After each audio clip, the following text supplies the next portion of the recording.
Now it's time to start assembling your reciprocating chronometer.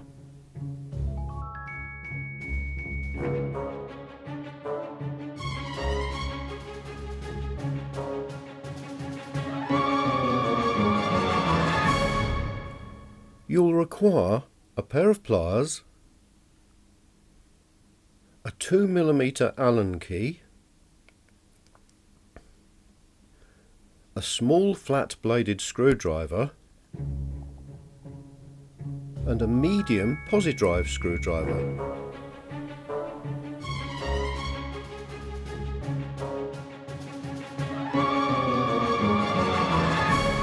Find the clock body and clock movement. Remove the nut and washer. It doesn't matter which way up the clock movement is positioned. Leaving the rubber spacer on the clock movement, push the spindle through the hole on the clock body. Leaving the rubber spacer on the clock movement, push the spindle through the hole in the clock body. Replace the washer and tighten the nut back onto the clock movement spindle with a pair of pliers. Or you could use an 11mm socket.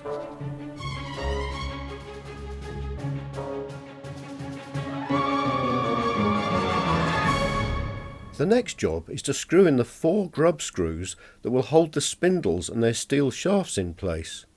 You'll need the 4 steel grub screws and a 2mm Allen key. Into each of the 4 holes around the edge of the clock body, tighten a grub screw.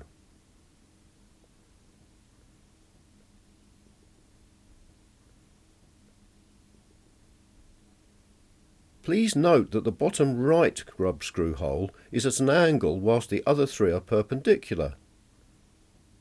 Tighten each grub screw until it appears in the respective shaft hole. Then loosen it several turns until it can't be seen. This means we can later push in the steel shafts.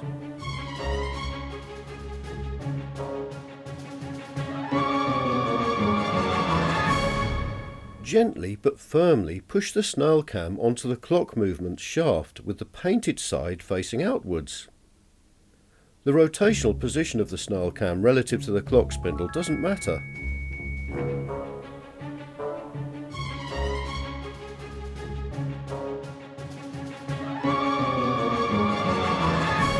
To fix on the AM/PM cam, you'll need 4 parts.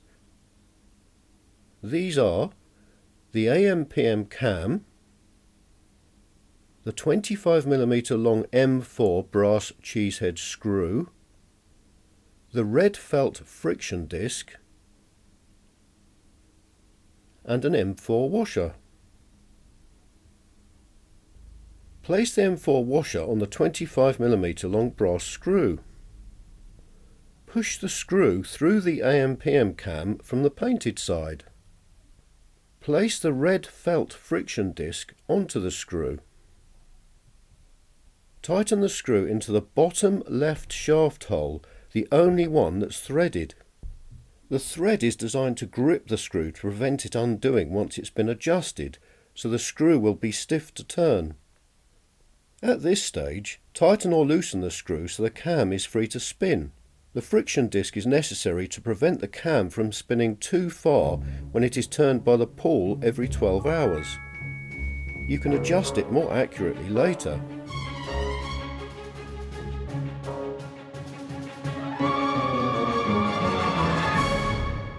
To fix on the AM/PM indicator,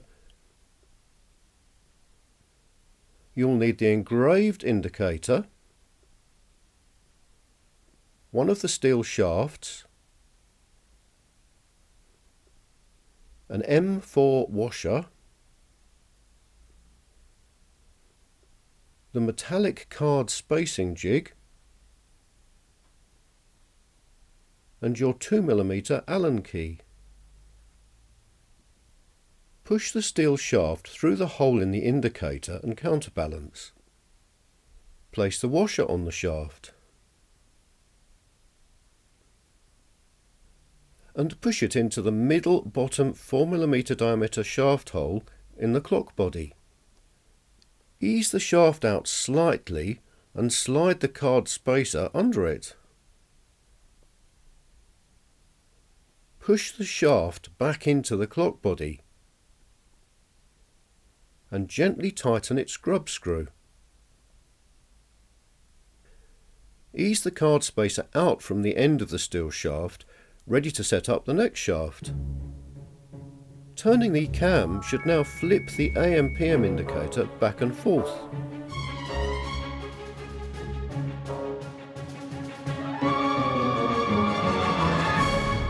Now to fix the cam follower arm in place. You'll need the assembled follower arm, a steel shaft, an M4 washer, the card spacer and your 2mm Allen key. Push the steel shaft through the spindle from the painted side. Place the washer on the shaft and push the shaft into the top right 4mm diameter hole in the clock body, ensuring the bearing rests on the Snail Cam and the pawl sits on the left-hand side of the AM/PM cam. As before, ease the shaft out slightly and slide in the card spacer. Push the shaft back in and gently tighten its grub screw. Ease out the card spacer as before. Make sure the pawl hanging from the cam arm is positioned to the left of the AM/PM ratchet. If it isn't, lift up the arm and hold the clock body so the pawl swings to the left, then lower the arm again. Rotate the adjuster on the back of the clock movement in an anti-clockwise or counterclockwise direction until the Snail Cam is at its lowest point beneath the follower arm bearing. With the clock sitting on a flat surface, you can now raise and lower the cam follower arm to check that the AM/PM indicator changes each time the arm is returned to its lowest position. If it doesn't, it may be necessary to readjust the shafts, the pawl screw or the cam adjustment screw.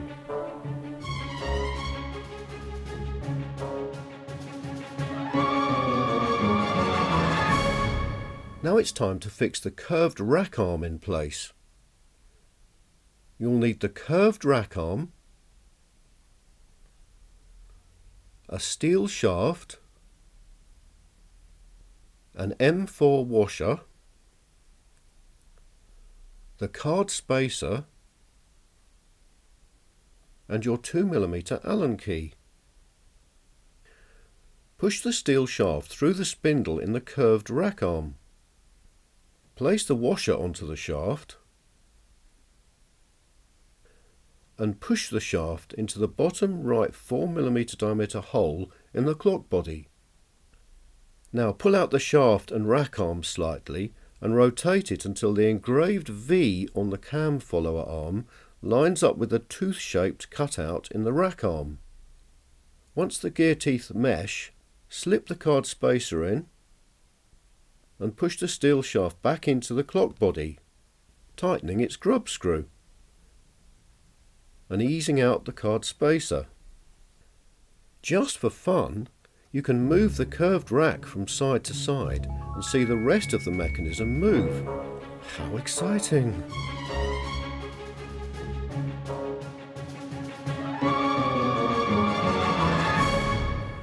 To fix on the clock's front panels,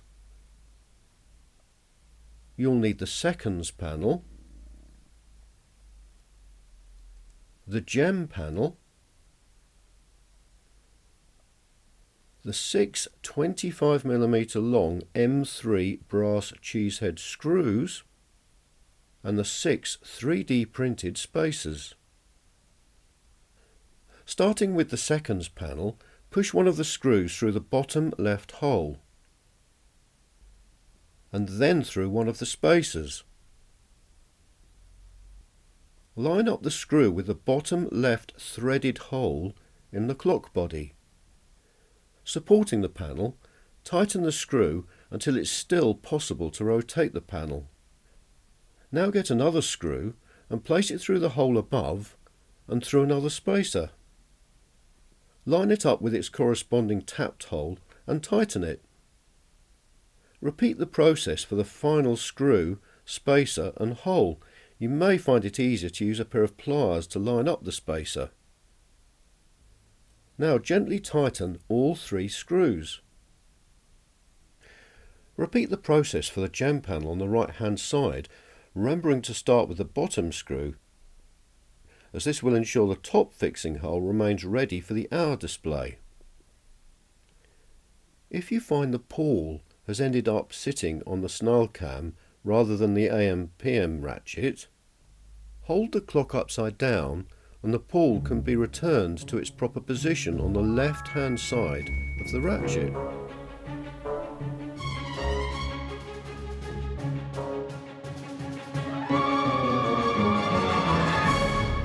To fix on the base, you'll need the completed polished base, the clock body, the 2 25mm long steel M4 screws, and a posi-drive screwdriver. Rest the clock body on its back so its feet line up with the edge of a flat surface. Push the 2 steel screws through the base from the felt side. Unless you have a preference, it doesn't matter which way round the base is fitted on. Offer up 1 screw to the corresponding threaded hole in the clock's foot and tighten it a little way. Now line up the other screw and tighten it a little. Tightening it bit by bit will ensure the screws stay parallel with the base and it doesn't get stuck at an angle. Hold the base up against the clock's feet and gently finish tightening both screws.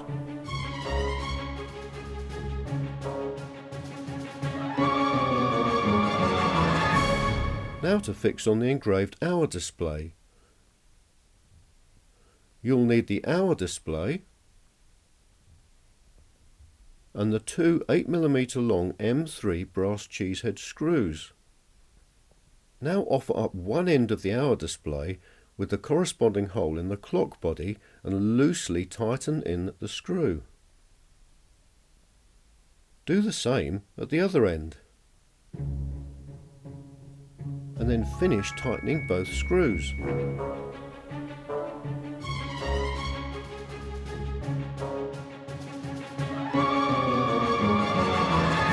To fix the seconds hand in place, you'll need the flat seconds hand and the metallic card spacer jig. The seconds hand needs to be bent into shape using the angled shape on one side of the metallic card spacer as a guide. Line up the seconds hand as shown and carefully make the 2 bends so it lines up with the cutout shape.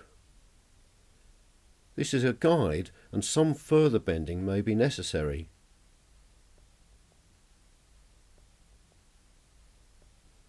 The seconds hand can now be pushed into the centre of the clock movement spindle.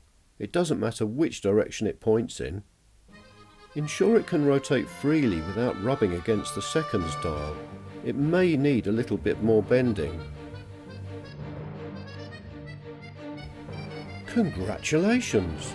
Your reciprocating chronometer is really coming together.